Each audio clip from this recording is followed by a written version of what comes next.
I wouldn't say I exactly have a passion for HR. No, I wouldn't say I have a passion for HR.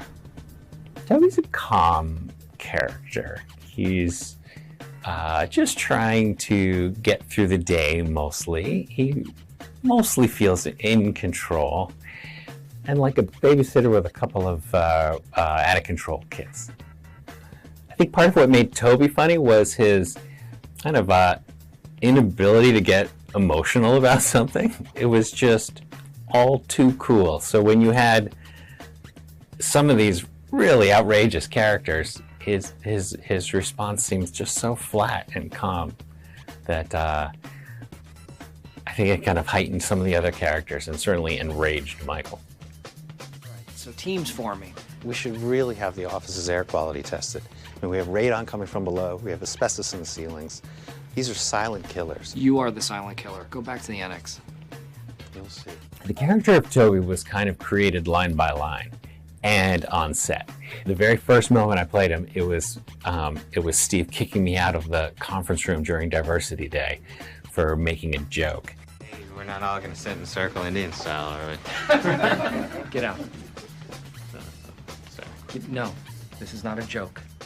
Then the character really started to take shape in an episode about Meredith's birthday. And he spent the whole episode trying to think of something to write in the card. And I just came in his office during the middle of it, wrote on the card, and left. But it took a while to write. And Steve told me afterwards he just felt, during that time that it took me to write, so much hate just swell up inside of him that became just a part of the Toby Michael dynamic. Like, that's where it was born. As Toby, I had a lot of scenes with Steve Carell, and that was just a master class in acting. I couldn't imagine a better teacher. He just kept me on my toes. He never knew what he was going to do. There was a scene where I was trying to make him feel better. We were sitting in a cafeteria, and I was opening up about a story about my divorce that I thought would make him feel better, and he slowly just slides my tray right off the table. That was unscripted. There was a lot of great stuff about playing Toby, but I did love when people needed to come to me for advice of some kind. Dwight did ask me where the clitoris was in season 1. Hey, Toby. That's right. You said that we could come to you if we had any questions. Sure. Where's the clitoris? And then in season 9, they reprised that with Dwight and Angela coming in and asking me how gay sex worked. Where does gayness come from, and how is it transmitted? That is a loaded question. My pastor said it can come from breastfeeding. Those are a couple of my favorite scenes.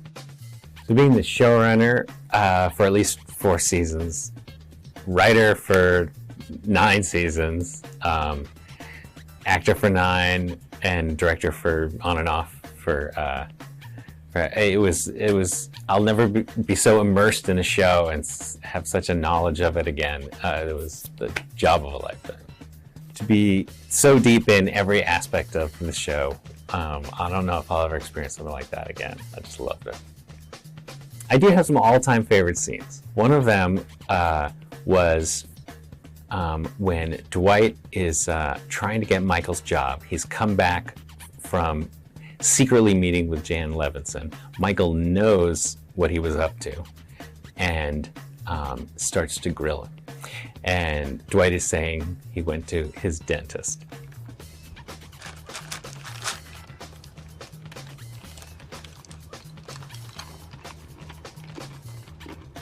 Good, huh? All good.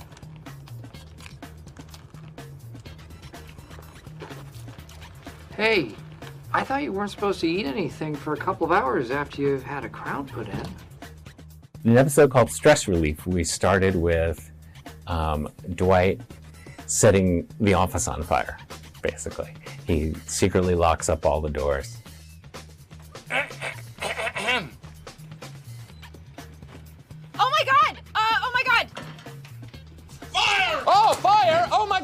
What's the procedure? What do we do, people?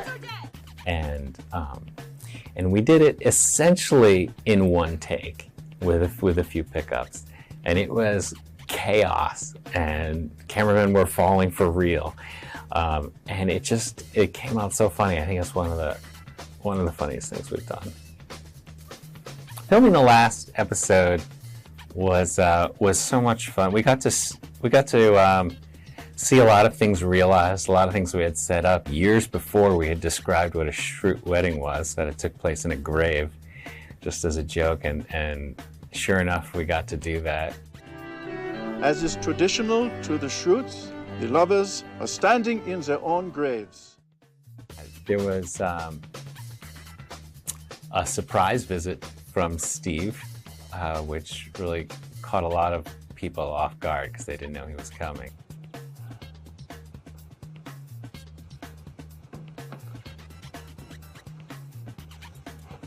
Michael, I can't believe you came. That's what she said. That was kind of wonderful. There was just a lot of joy.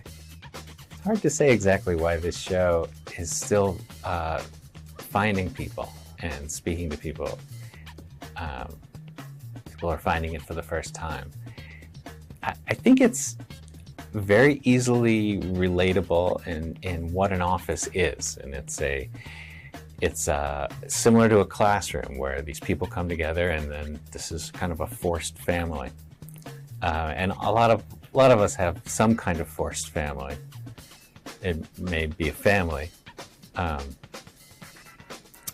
So I think the situation is very relatable. And then I think our insistence on maintaining the documentary style created a level of reality where that's a little more timeless than most shows.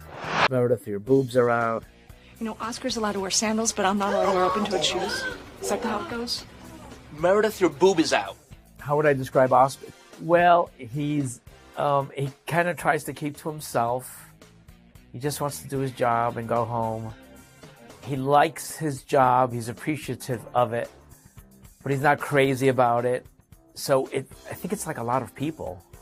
He has friends at work and he tries to have boundaries, but that doesn't work because when you've been in a place too long, you're bound to make friendships, and it all bleeds together. Your life and work start when you're there long enough. And these people are there long enough at this job where they're a little bit more than friends. They're a little bit more than just coworkers. A roast of Michael Scott. Oh, come on. I consider myself a good person, but I'm going to try to make him cry. His funniest quality is I love, and he had this to a certain extent, but I love characters that have delusions of grandeur. It's a very funny trait, and a lot of people have those traits, and so it's very funny to play that, yeah. My favorite part was when they made him gay, and then... You and I are going to make a statement together. Oscar is my friend. I'd rather not. And I just don't care who sees it. Doesn't bother me. I'd really rather not. Come here, friend. Really rather not. You're my friend. Oh, no! I remember it being improvised. He wasn't supposed to kiss me, but that made the scene. The scene was flat. It wasn't really happening. It was just a regular scene, and Carell kicked it to, made it an office scene by making it inappropriate and totally uncomfortable. And it was great because we did it in one take. No one knew it was happening. Only Steve knew. And it was great, yeah. What are my other favorite episodes? Oh gosh, so many. The one with the cats, of course, with the fire drill one was very funny. Exit points, people. What's next? Oscar! Huh? Stay alive, I'm getting help. Pull me up! You're too heavy. I only weigh 82 pounds! Say bandit! There was one, I don't know what it was, but I think it was Ed, myself, and Steve Carell in a limousine and driving around for long periods of time, and we had a lot of fun in the limo driving around. And Dwight's bachelor party was fun. Again, a limousine, and we were all in the limo driving around having fun. Oh man, never thought I'd say this, but I think I ate too much bone marrow. What are my favorite lines? Saddle shoes and denim, I will literally call Child Protective Services. Saddle shoes with denim. I will literally call Child Protective Services. Bring a dictionary, the hospital will provide a thesaurus. Okay, great. Oh, hey, should I bring a dictionary to the hospital? The hospital will provide dictionaries. Bring a thesaurus. Some of us are doing conventions now because it's #1 on Netflix, and so Kate started doing them, and she's like, come on and try, go to a convention. I'm like, I don't want to do that. She's like, come on, try one. If you don't like it, and I think I've done like 5. And people are insane about the show, and we love you for it. They're crazy about the show. They love Meredith, your boob is out. They love it.